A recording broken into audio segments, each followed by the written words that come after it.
With the NFL draft being officially 3 weeks from today, the Raiders had a very special visitor in the building on Wednesday. We'll talk about that plus a whole lot more on Thursday's edition of the Locked On Raiders podcast for April 4th, 2024. Just win. Just win. Just win. Just win. The autumn wind is a raider, pillaging just for fun. He'll knock you round and upside down and laugh when he's conquered and won. And won. And won. And won. And won. And welcome in, Raider Nation, to another edition of the Locked On Raiders podcast. Thank you so much for making the show your first listen of the day. Make sure you subscribe or follow for free on YouTube or wherever you get your podcasts. To get the latest edition of the show as soon as it becomes available, if you're checking us out on YouTube, thank you. We appreciate that in a major way. The show continues to grow each and every day. Again, if you haven't hit subscribe, feel free to do that. We're over 13,000 subscriptions, so I think that's really cool. Of course, that's because of you, Raider Nation, the consistent support, and my man Ari, who's making sure we're up there consistently on YouTube. Locked On Raiders podcast. He does a great job. You can check out Ari on Twitter at Ari Produces. You can hit me up as well at your boy Q254. And, of course, we got the Locked On Raider podcast voicemail line at 707-654-4693. A lot of folks say, Q, what makes more sense? Is it better for us to check out the show on YouTube? Is it better for us to check out the show, on Apple, Spotify, whatever the case may be? Whatever is best for you. Don't worry about me. Don't worry about Ari. Whatever is best for you, more convenient for you, that is the best way for us to hope that you consume this show that we call the Locked On Raiders podcast. So thank you so much, though, for the consistent support over the years. It's been amazing and awesome. We do appreciate that. Segment number 3, again, your calls and texts. We'll get as much feedback in as possible as we normally do that on the daily. And segment number 2, Daniel Jeremiah from the NFL Network, a guy that I really respect his talent evaluation. He dropped his top 50 NFL draft prospects. So where do the quarterbacks rank? With the top flight quarterbacks, where do they rank in the top 50? We'll talk about that in segment number 2, plus who's hype and who's real. What do I mean by that? You'll hear about it in segment number 2 of today's Locked On Raiders podcast. Here in segment number 1, news and notes of the day that I collected throughout the course of the day, and we'll jump into it after I tell you about the title sponsor, which is Gametime. Download the Gametime app, create that account, use the promo code LOCKEDONNFL, all one word, for $20 off your first purchase. I'll tell you a lot more about them later on in the show, but the Raiders had a guy in on their top 30 visit on Wednesday, and that was Michael Penix Jr., quarterback from Washington. He's a guy that's been linked to the silver and black quite a bit. He's a guy that's been talked about quite a bit. You don't know if it's hype. You don't know if it's real. Is he really a guy that, all these talent evaluators think that he's going to be a top quarterback? Is he a guy that you can get in the mid-range of the first round, late in the first round? Is he a guy that could potentially slip to the second round? That's one of the main questions that has been asked, and of course, we'll talk about that in segment number 2, but he was in for a visit at the Intermountain Health Performance Center on Wednesday, and again, a guy that's getting a lot of buzz around the building, a lot of buzz just around Raider Nation in general. He has a lot of traits to like, especially his deep ball. I mean, he's a very accurate dude, and really the only questions about Michael Penix, and probably the only reason that we have any kind of hesitation on where he's going to be drafted at, is just the injury history, which, he can't help. It's something that he had in Indiana while he was there. He's been healthy the last couple seasons. So, he might be past that at this stage of the game, right? He might not ever get injured again for all we know. But then again, he might. So that's really the biggest hang-up when it comes to Michael Penix. But he did visit with the Silver and Black in their building on Wednesday. There's no workouts that go on at that time. They put him on the chalkboard. They get to know the prospect, stuff like that. So it's not any real working out. It's just really kind of a fact-finding mission, and it's a top 30 visit. Michael Penix did that with the Raiders on Wednesday. Jaden Daniels, I wanted to share a piece that he did on the Players Tribune. It's called A Few Words for My People Who Got Me Here. You can check out theplayerstribune.com. Really good piece that you should read. Check it out. One little, piece from it, not even a whole paragraph. He said, I remember Herm Edwards and Antonio Pierce recruiting me. I've known Coach Pierce since I was young. At that time, there were 2 other true freshman quarterbacks coming in. Of course, it's at Arizona State. So I was like, y'all really going to take 3 true freshman quarterbacks in the same class? And they said, yeah. And if you believe in yourself, you'll go in there, you'll handle your business, and you'll beat them out. That was Herm Edwards and Antonio Pierce. That's what Jaden Daniels had to say about those 2 guys. Again, his piece on the Players Tribune, A Few Words for My People Who Got Me Here. Obviously, AP and Herm Edwards, Coach Edwards, helped him get to where he is. Started out at Arizona State, eventually transferred to LSU, went on to win the Heisman Trophy. Here's a little piece from the Players Tribune. It's really talking about the encore. Jaden Daniels, in his words, just talking about the encore after that big performance he had against Florida, his Heisman Trophy year. Check it out. That dog and that competitive edge in me, people don't really get to see that because of who I am as a person. I'm more like reserved. It's like you just got to be around me to really see it. And I don't back down from anything or anybody.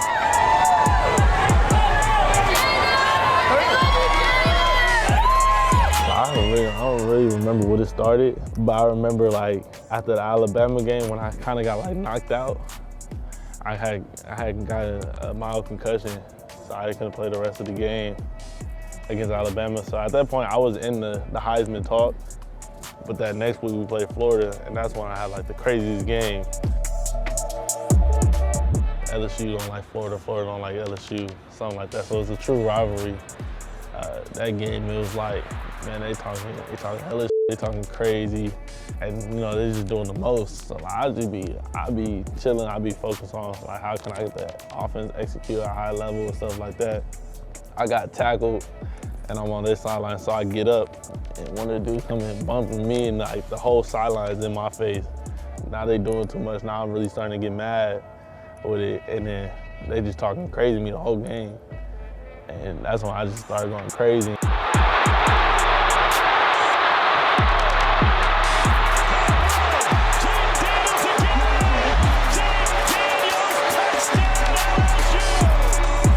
like a timeout, but we stand right there. Everybody was on the sideline. I'm sitting there talking to them. I was like, man, you the reason this happened, you the reason this happened, and stuff like that. But like, you don't really see that type of stuff because that's not who I am, like as a football player or anything. Once I get going, if you get me going, like you gonna see it. I did that against Florida, like only player to do that in college football history. And then the next week, like people ask me, like, man, what are you gonna do this week? It was kind of like everybody's like, man, what's the encore? Like when you get like so locked in on something, and you're like so focused, it's like at that point, it's like, man, nothing can stop you. So that's what Jaden Daniels had to say about the encore and just kind of the player that he is, his style, what he brings to the table as far as just his demeanor, and that the fact that Florida was chirping quite a bit and got him fired up, and he went out and had a monster game. Of course, that Heisman Trophy year was last year at LSU. There's some more audio that I want you to hear real quick. Ari Mayrov, good friend from 33team.com. He was on my radio show on Wednesday, and we were talking about the fact that the Houston Texans went out and made the move for Stephon Diggs, traded with the Buffalo Bills. Thought that was a great move, right? C.J. Stroud and the Texans won their division with a rookie quarterback, with a bunch of guys that really nobody had known. They weren't household names at the time. Obviously, they're big-time players now, Nico Collins, Tank Dell, and others, right? And, of course, they go and make the move for Joe Mixon earlier. Now they get Stephon Diggs, and they're really trying to build around their rookie quarterback who's dynamic, who they got lucky, who fell to them because they were going for Bryce Young. They thought they were going to get the number 1 overall pick. They ended up with number 2, got the best quarterback in the draft in C.J. Stroud. The rest is history, so now they're trying to build around that. So my question to Ari was, okay, based off of what Houston's doing, building around their dynamic quarterback, I believe that the Raiders have a better team. I think they have more talent than Houston does. Should they, in their endeavors, go and try to go get that dynamic quarterback, trade up based off of what Houston's doing as well,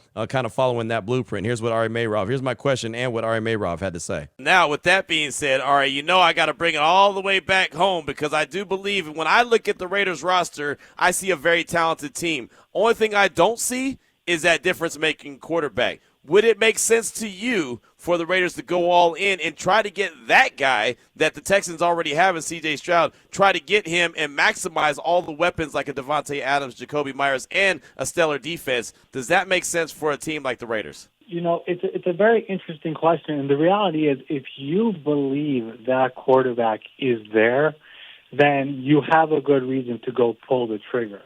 But if you do that type of a trade and it flops, the chances of you recovering are pretty low. Right. The 49ers did that trade of Trey Lance, and they were able to survive it. The Panthers did the trade for Bryce Young, and they're in scramble mode trying to figure it out right now.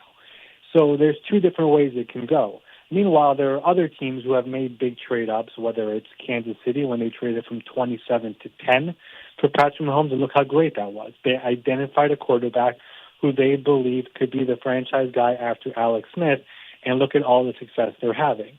If there is a quarterback in this draft and they're able to trade up at 3 or 4, and Antonio Pierce and Tom Telesco and JoJo Wooden and the entire personnel staff are like, you know what? If we bring this guy here and we let him sit a little bit and eventually we put him in around all these great pieces we have already, he could be the difference maker, then yeah, you could ultimately make the decision where it makes sense to do that.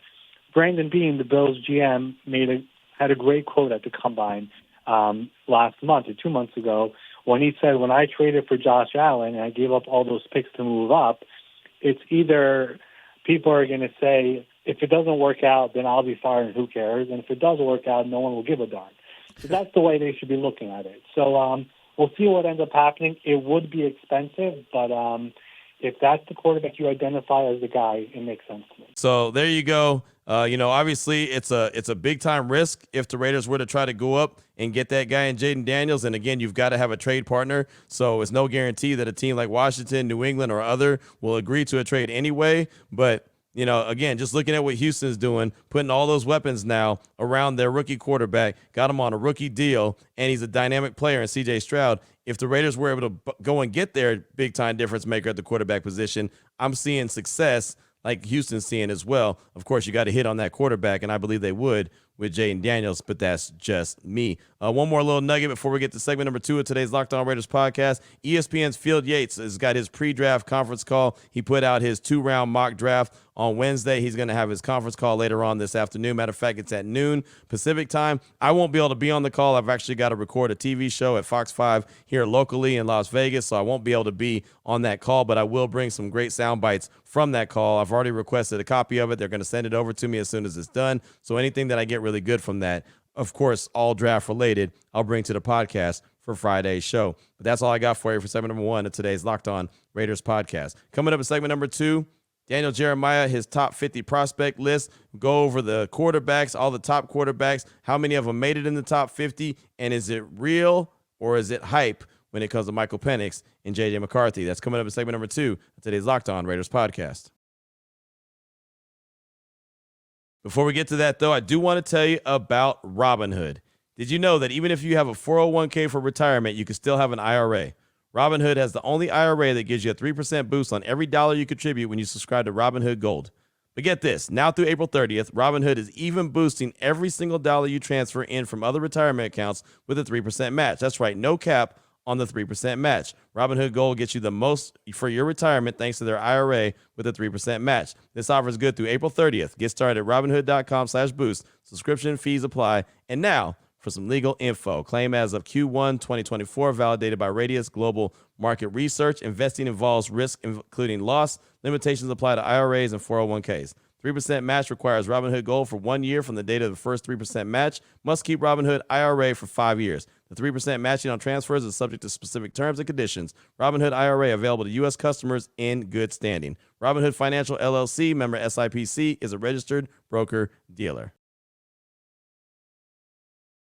All right, Raider Nation, here we go. Segment number 2 of today's Locked On Raiders podcast. Want to go over real quickly Daniel Jeremiah from the NFL Network, his top 50 prospect list, but I just want to focus in on the quarterbacks. How many quarterbacks made it in the top 50, the big-time quarterbacks that we've been talking about quite a bit when it comes to the silver and black and what direction they could potentially go starting on April 25th, the first round of the NFL draft. And also, want to know, is it hype or is it real when it comes to Michael Penix, who visited with the Raiders on Wednesday, and J.J. McCarthy, who's been getting a ton of hype as of late. And I'm not too sure exactly who J.J. McCarthy is, but he's not a guy that I'd be pounding the table for and thinking that the Raiders should go get him. So off top, Daniel Jeremiah's top 50 prospect list, Caleb Williams was number 1. Quarterback out of USC. He was the top of the food chain, number 1 overall. Drake May, quarterback out of North Carolina, was number 5 overall on the top 50 prospect list, according to Daniel Jeremiah from the NFL Network. Then there's Jaden Daniels, the quarterback at LSU. Obviously, the guy that the Raiders have their eye on. Can they go get him? Who knows? But Jaden Daniels is listed there at number 6. J.J. McCarthy, quarterback out of Michigan, number 20 on the top 50 list, according to Daniel Jeremiah, followed by Bo Nix at 29, quarterback out of Oregon. And then you have Michael Penix Jr. at number 33, quarterback out of Washington. So Caleb Williams 1, Drake May 5, Jaden Daniels 6, J.J. McCarthy 20, Bo Nix and Michael Penix closed it out at 29 and 33. So what Daniel Jeremiah had to say about J.J. McCarthy, again, we're going to talk about, is it real or is it hype when it comes to these quarterbacks? And clearly, if he has J.J. McCarthy as the number 20 overall prospect in his top 50, he believes it's real. He says McCarthy is a lean, athletic quarterback with a live, loose arm. He's very consistent because of his ability to always throw from a firm base with his feet and eyes connected. He is selectively aggressive as a passer. He has the combination of velocity and accuracy to fit balls into tight windows. But he is also very comfortable taking checkdowns and piling up completions. He is very efficient. He shows the touch to take speed off the ball underneath and provide optimal run after the catch ball location. The only throws that give him some trouble were over-the-top outside shots, as he let too many of those leak out and end up out of bounds. He's a very explosive straight-line runner. Overall, other quarterbacks in this class have more volume in the passing game, but it's hard to argue with McCarthy's results. I see some similarities to Alex Smith coming out of college. So he's comparing J.J. McCarthy to Alex Smith. So you throw it out there. If you want Alex Smith as a starting quarterback, and you feel comfortable with that comparison, and you think that's where J.J. McCarthy's at, okay, cool. Alex Smith was a really good quarterback for the Chiefs, right? He helped them get where they needed to be, and then they went over the top when they went and they traded up to go get Patrick Mahomes. And, of course, until Alex Smith got with Jim Harbaugh in San Francisco, really he was kind of looked at as a bust, right? It took forever for Alex Smith to really turn into a quarterback until he got with Jim Harbaugh. And I don't think it's any surprise J.J. McCarthy, who is with Jim Harbaugh, is getting comparisons to Alex Smith. So when it comes to Michael Penix, he has him as the number 33 overall prospect in his top 50. Again, this is according to Daniel Jeremiah. He says Penix has exceptional arm strength and toughness. He has a unique whippy three-quarters delivery from the left side, and the ball explodes out of his hand. He can hang on his back foot and effortlessly drive the ball 55 yards.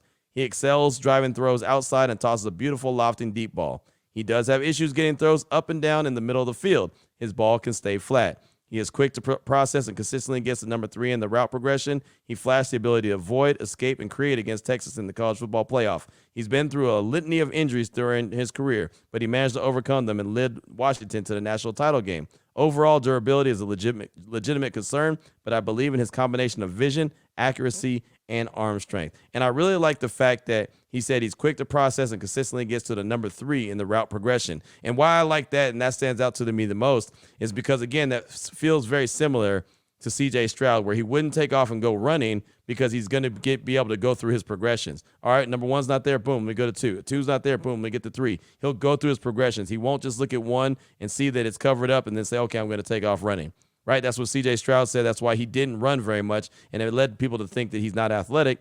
I believe Michael Penix is athletic enough to make some stuff happen, get out of trouble, pick up a first down if need be, but he's going to go through his progressions. To me, that's the biggest skill set right there. Go through your progressions, not get too happy of feet and take off, and not force the ball either on your first read. Oh, it's not, boom, got to throw it away, right? Be patient enough to get through it, but get through your progressions as well. So on my ESPN show, Game Night, I had Matt Miller. Obviously, he's the NFL draft evaluator. He puts out his mock drafts. And so I asked him the question about the hype between Penix and McCarthy. Which one's real and which one's hype? Here's ESPN's Matt Miller answering that question. I would say McCarthy, the hype is legitimate in the sense of, he's going to be a top 6 draft pick is where I would say right now. I started to say top 10, but top 6 is definitely where his range is at. That's, based on, and it was starting to be there back in January. I know we all have short-term memories, but back in January, that was where the conversation was at, and he's done nothing but solidify that. I think with Michael Penix, he had such a strong finish to the season. The game against Texas being one of the best passing performances of any player this year. Against Michigan, not as good of a game. I think, arguably the worst game of his over the last 2 years. And then we see, a strong combine, pretty good pro day. So he's definitely, talented. And I think the biggest question for Penix will be the medicals, which, Q, you and I have been doing this a long time. The medicals, we might not know until the draft. So Matt Miller believes that J.J. McCarthy is real and the Michael Penix is more hype than anything. And so, I like to bring all sides of the table. I don't want it just to be slanted. I don't want it just to be like, well, Q says it's this, that, and the other, and that's the only way it could be. I don't mind hearing both sides, right? Again, Daniel Jeremiah had J.J. McCarthy listed at number 20, Michael Penix at 33, and you heard Matt Miller be higher on J.J. McCarthy than he is on Michael Penix. Me, it's the other way around. But again, these guys do this for a living. They talk to a lot of people, and that's where a lot of these breakdowns come from. You know, a lot of times when I'll play some sound or we'll talk about what like Mel Kiper has to say, and someone will say, oh, he's old, he doesn't know what he's talking about. No, they're getting this information from different, people that they're talking to around the league. And some of that doesn't necessarily always have to be accurate. That could be something that teams want out there, so other teams hear it, and maybe others are on the fence about a certain guy, and maybe that helps solidify a guy. I mean, there's all kind of reasons to put out some false information, right? To do a little bit of magic tricks in the backfield, right? Try to switch things up, throw some folks off the scent a little bit, right? Maybe make a guy's stock drop a little bit or make it rise a little bit. There's so many different reasons. And luckily in 3 weeks, we'll find out exactly what these evaluators really feel about these quarterbacks. But I thought it was interesting stuff. That was really good stuff, as a matter of fact. He's got Caleb Williams, and they're talking about Daniel Jeremiah. Caleb Williams, number 1. Drake May, number 2. Jaden Daniels, number 3. J.J. McCarthy, the 4th quarterback. Bo Nix, 5th. And Michael Penix Jr., 6th. And obviously those quarterbacks all have the potential and chance to go in the first round. Maybe a couple of those, maybe one of those guys drops to the second round. I'm looking at Bo Nix and Michael Penix Jr. as potentials. Maybe they're in the second round.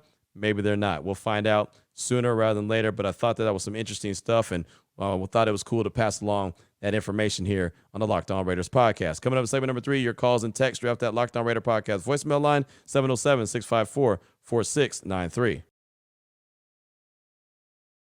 Before we get to that, though, I do want to tell you about the title sponsor of the show, which is Gametime. Gametime is now an authorized ticket marketplace of Major League Baseball, which makes getting tickets even faster and easier.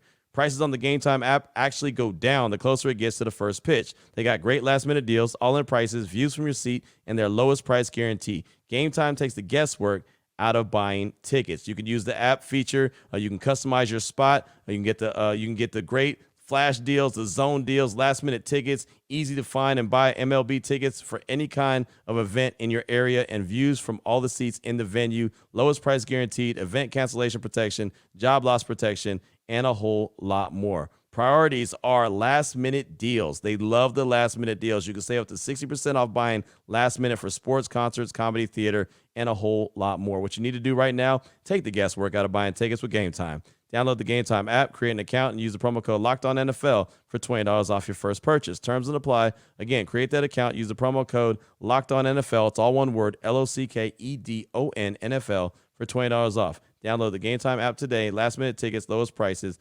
guaranteed. Also, want to tell you about eBay Motors. Passion, drive, and patience. The formula for winning championships is also what keeps your ride or die alive. eBay Motors is everything you need to maintain your vehicle and level it up to peak performance. Superchargers, roof racks, exhaust kits, LED headlights, and more. Whether you're into speed, power, or style, eBay Motors has you covered. With over 122 million parts for your number one ride or die, you'll always find exactly what you're looking for. And with eBay Guaranteed Fit, your part is guaranteed to fit your ride every time or your money back. Because with eBay Motors, you're burning rubber, not cash. With all the parts you need at the prices you want, it's easy to make your car the MVP and bring home huge wins. Keep your ride or die alive at ebaymotors.com. Eligible items only. Exclusions apply. eBay Guaranteed Fit only available to U.S. customers. Here we go, Raider Nation. Segment number 3 of today's Locked On Raiders podcast. Your calls and texts. Draft that Locked On Raider podcast voicemail line, 707-654-4693. Let's start things off with Raider M. He's calling to talk about the win-loss total for the Raiders that ESPN put out. We talked about on Wednesday's show. Here he is, Raider M. Hey, Q. This is Raider M. First-time caller, real long-time listener. Want to give you a shout-out. Thanks for everything you do. Always supplying us with the news, and love listening every day when I'm at work. I was calling in about yesterday's or last night's podcast about ESPN putting us out at 6.5 wins. I have to say I agree with them. I don't know if we'll get exactly 6 wins or not, maybe 7, 8, but I see what they're basing it off of. Last year, our offense couldn't even hold it together to get 20 points on the board. Our defense is solid, but that doesn't matter when you can't score points when your offense comes out. I think they also based it off of our quarterback room. We got a backup and a Band-Aid at quarterback right now, so I can see where they're coming from. I don't see us winning more than 8 or 9 games next year unless we go get a quarterback and go get some more offensive line help. I totally agree with it. It sucks. I would love to make it to the playoffs, make a run, and go somewhere. I know Antonio Pierce said no Band-Aids at quarterback, so I'm really hoping that they do everything they can to go get their guy this year, or at least try. You know, scared money don't make money. So I'm hoping they do everything they can to get him, and we take a shot, because Gardner Minshew is definitely the definition of a Band-Aid, and O'Connell's a backup at best. So love what you do. Hope the Raiders go and get their guy, and we win some games this year. If not, it's going to be kind of sad to watch us go 8-9 or 7-10 and miss the playoffs again. So hope that doesn't happen. But thanks for all you do. Go Raiders. Raider M, thanks for the call, my man. I appreciate you. Thanks for the support of the show. It's awesome. And, you know, it's funny. I'm actually surprised that you agree, but then you give the reasoning why you agree, and it makes sense, if that makes sense, right? If the Raiders only win 6 or 7 games, in my humble opinion, something went terribly wrong, right? I do believe, as you mentioned, the concern for the quarterback room, I do believe that's going to be addressed. I do believe also that they have 2 quarterbacks with starting experience and wins under their belt. So at least if they do address the quarterback position in the draft, which I expect they will, they don't also have to force the guy out there immediately. They can feel comfortable with O'Connell out there or Minshew out there to at least start with the heavy lifting and then make way for whatever quarterback they bring in. The offensive line, no doubt about it. That's a must. That's got to get fixed regardless. Even if you had your quarterback, that offensive line's got to get fixed on the right side. So the defense, in my opinion, is going to keep the team around in a bunch of games. But if the Raiders end the 2024 season with anywhere from 6 to 7 wins, it's going to be a problem. Unless something terribly went wrong, like a big-time injury that, well, it just derailed the season. But, you know, of course, you don't anticipate that. I think 6 or 7 wins is unacceptable. They won 8 in a very dysfunctional year in 2023. They should be knocking on the door of 9 to 10 wins, no doubt. And that's with the team continuing to build what they're going to build in the upcoming draft. But Raider M, thanks again for the call, my man. I definitely appreciate you. Up next, got a text from Raider Lino. Hey, Q, it's Raider Lino, and I just want to say thank you. My dad, a huge Raiders fan who showed me how to be a Raider and a man, passed away today in a car accident, and I just think to myself, I need to clear my mind. I do so by listening to you and Raider Nation. Raider Nation, stay up and don't take anything you love for granted. That's Raider Lino. And, man, thanks for the text, man. I appreciate you, and sorry for your loss. I know exactly how you feel. Man, it's brutal, right? I mean, there's really no way to describe it. It's no way to, sugarcoat it and make you feel better, but I'm glad that at least you can get a few minutes to kind of clear your mind a little bit or get your mind off of the tragedy that was by listening to the show and hearing Raider Nation chime in. So we're here for you, brother. Thanks so much for the text and sharing your story with us. And I try to do the same thing when it comes to my son. I try to share my testimony and my story with Raider Nation because there could be someone that's going through it as well. And maybe so hey, look, I'm not alone, right? There's others out there that are going through it with me. So we got your back. Again, I appreciate you sharing that with us and anything we could do, man. 707-654-4693. We're definitely here with you. Thanks again for the text. Up next, Eric the Rockin' Raider from Phoenix, but he's in Mexico. He's calling from Mexico on vacation. Talked about a quarterback article that he read that, to me, is a little bit wild. Here he is, Eric the Rockin' Raider from Phoenix. Hola, Q. Hey, this is Eric the Rockin' Raider from Phoenix, currently on the sunny beaches of Puerto Vallarta. And yes, I've been listening to your show every single day here in Mexico. Hey, I read an article this morning that says the Raiders are too close to win now mode and not in a rebuild to go after the rookie quarterback in the draft. Article goes on to say the Raiders would make a big trade for Dak Prescott and do a similar trade to what Stafford and the Rams did to get him over there from the Lions. The Cowboys would get Aiden O'Connell, as well as the number 13th pick in this year's draft, and our second-round pick, 44 overall, and our fourth-rounder, pick number 112. And they would also get the Raiders' first and third-round picks in 2025 as well as 2026. That would put us directly in a win-now mode with Dak Prescott as our quarterback, while the window is still open for Devontae and some of our other stars. Anyway, I'm not a huge Dak fan, but I think that might be really good, and we wouldn't have to wait for several years of a rookie quarterback to develop. Anyway, Q, I'd love to know your thoughts on that, as well as the others of the Raider Nation. Dak Prescott to the Raiders. What do you think, Q? Eric, the Rockin' Raider Out. Adios. All right. Thank you for the call, Eric. I appreciate you. So trade for Dak Prescott, and this is what you got to give up. You got to give up Aiden O'Connell, the number 13 overall pick this year, the number 44 overall pick this year, the number 112 overall pick this year, a first and third in 2025, and a first and third in 2026. Hell, you might as well trade up for Jaden Daniels, right? And this is no disrespect to you. I know you're just passing along the information, but who wrote that? Jerry Jones? That sounds like an article that Jerry Jones went, them Raiders need a quarterback. I think we can trade him Dak Prescott. Well, first of all, Jerry, you can't, because Dak Prescott has a no trade clause in his contract, so he'd have to approve any kind of trade. He has a no franchise clause in his contract, so they can't franchise tag him. He's in the last year of his deal, and he's going to command about $50 million plus a year.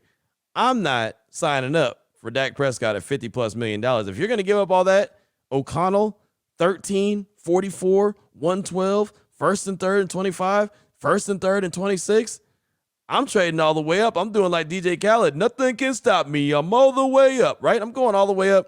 I'm going to get Jaden Daniels. Hell, I might go all the way up to get Caleb Williams, right? Or go all the way up to number 1 and get Jaden Daniels, right? I mean, it's just like, that's no way. I don't know who wrote that article. I'm glad you shared it with us, but whoever wrote that, I mean, they had a star on the side of their helmet. They wrote that on a star, right? There is no way that was someone that was, a person, a writer that's like right down the middle. There's just no way. That is one-sided trade at the least. That is all Cowboys has. I mean, the Raiders would not benefit at all. That would be an absolute robbery. So, don't see that happening. But thanks for the call and enjoy Mexico, man. Sounds like you're having a good time hanging out one of them fancy resorts, man. Get your party on and relax and have a good time. But thanks for the call. I do appreciate you. Up next, got a text from Desert Raider in Arizona. What up, Q? Desert Raider from Arizona. Love the show. It's always my first listen of the day. I got a draft scenario for you to consider and comment on. What if we traded Devontae Adams and our second or third round pick to the Cardinals for the number 4 pick? In this scenario, we don't give up our number 13 pick, then either parlay those 2 first-round picks to move up to 2 to get Daniels, or if not Jaden, just pick a remaining top-flight quarterback at 4 and a top-flight wide receiver at 13.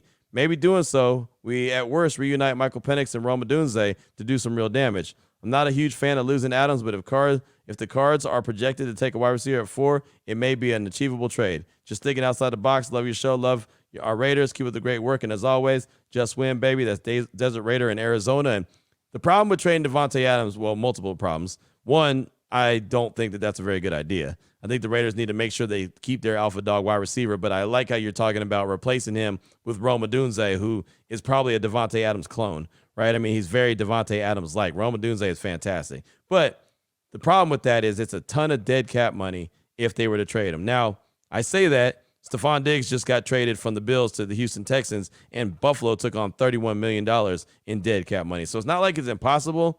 I just don't see it. It doesn't make any sense, especially when you have an alpha in Devontae Adams. If you're going to go get a quarterback, you want to have someone to throw the ball, to a guy that he could throw the ball to, I should say. I guess at some point I could spit it out, right? You want to have a big-time wide receiver, a big-time weapon for that quarterback to throw the rock to. That's Devontae Adams. I know he's getting a little bit older in the tooth, but I still think he has a few really good years left. So I don't see that happening. Again, anything is possible. Diggs got traded to the Texans, and the Bills took on $31 million in dead cap money. So it's not impossible. I just don't see it happening. But you mentioned it. You're thinking outside the box. That's definitely outside the box. Thanks so much for the text. I do appreciate you. Got a call from Big Fish in Pittsburgh, Cali. He's calling to say what he thinks the Raiders should do at the quarterback position. Here he is, Big Fish out of Pittsburgh. Hey, this Big Fish out of Pittsburgh, California. To me, what the Raiders need to do, get a quarterback that can manage the game. Defense wins championships. The Raider way. I come up during the era of the 70s with the Raiders. John Matusak, Ted Hendricks, Lester Hayes. That's what I'm talking about. Defense wins championships. Jack Taylor now. Let's get back to that. All right, Q. Big Fish, thanks for the call. Appreciate you, my man. And, I mean, if you're looking for a game manager and you want the defense to win the games, then you probably already have your guy, right? I mean, you've got Aiden O'Connell and you've got Gardner Minshew. You got options. You know, and believe me, being a game manager is not a disrespect, but I don't think anyone goes into the draft and is like, hey, man, let's go get that game manager. I mean, if you're going into the draft to get a quarterback, you're looking for a dude, right? Not a game manager. You've got Aiden O'Connell that, you know wins games and has won games, has starting experience, and you got Gardner Minshew, a guy who had the Colts right on the cusp of the playoffs in 2023. So I think all the game managers and just good quarterbacks, you already have them in the mix. I think for the Raiders, you got to take it to the next level. I agree with you about the defense, but, I mean, it's 2024, man. The quarterback is a must. You saw what the Chiefs did. They dominated all year long with their defense. How did they win the Super Bowl? With their quarterback. Just saying. That's just kind of how it is at this stage of the game. Let's go. We'll get one more text. We'll close up shop for this show. Text from GStack757. It's a lengthy one. He said, what's up, Q? What up, Raider Nation? I'm GStack757. Just want to say 3 things. First, we are going to trade up for a quarterback, but it's not going to be for Daniels. It'll be for Penix. I can't see Penix making it past pick 13 or to the second round. If I can see how special Penix is, then I know the scouts and GMs can. In my opinion, he's the best quarterback in the draft. Second, I think wide receiver is a bigger need than we think. I like Devontae Adams, but he's football old now. We should be looking for his replacement soon. For some reason, a couple wide receivers jump off the page to me. Devontae Walker from North Carolina is that tall, fast receiver you mentioned wanting to add to the Raiders. Johnny Wilson from Florida State is the other. The guy is 6'7" and fast. Enough said. I'm not an expert. I've only done a couple mock drafts, shaking my head. My last and most important thing, I'm expecting a future little Raider or Raiderette. Wish me luck. Thanks for everything you do, Q. Q with the great work. Raiders. So there he is, GStack757. And congratulations on, like you said, a future little Raider or Raiderette. That's awesome. Obviously, continuing to grow the family. You bring up some good points about the wide receiver. I do expect them to draft a wide receiver, maybe even 2, because his wide receiver class is pretty deep. But I don't see them replacing Devontae Adams anytime soon, even going back to the call of maybe trading him or, moving him to go to, the number 4 spot, get the number 4 overall pick from Arizona. So I don't see any of that scenario happen, but I do understand getting some young blood in there at the wide receiver position. And Michael Penix, I think that he makes it to 13 for sure. I can't guarantee anything after that, but just based off of, kind of the top 13 picks and the teams that might need an offensive lineman, a wide receiver, I think there'll be a run on wide receivers. I think there'll be a run on offensive linemen, and I think there'll be a run on cornerbacks. Quinyon Mitchell and Terrion Arnold, I think, will go probably very close to each other. So by that time, I think that, Michael Penix, if he is, like Daniel Jeremiah said, the 6th quarterback, I think you feel pretty good that the 6th quarterback will probably make it to the number 13 spot when you mix in offensive line, you mix in cornerback, and you mix in, wide receivers. I think you get to 13 pretty comfortably with Michael Penix. But again, that's just my best gut feeling. And sometimes, as we all know, my gut feeling happens to be gas. But G Stacks, thanks so much for the text. I do appreciate you. That's all we got time for on today's show. Raider Save in Indy. Got a call from him. A text from Raider Matt in the 707. We'll get to that on tomorrow's show. We've got sound from Field Yates. He's going to have his pre-draft conference call later on this afternoon. Matter of fact, noon. We'll bring that sound to you as well from that call. Anything good, I'll bring it to the podcast. And, of course, news and notes as well. So until then, Raider Nation, take care of yourself, take care of your family, love on your family. Most importantly, as always, just win, baby.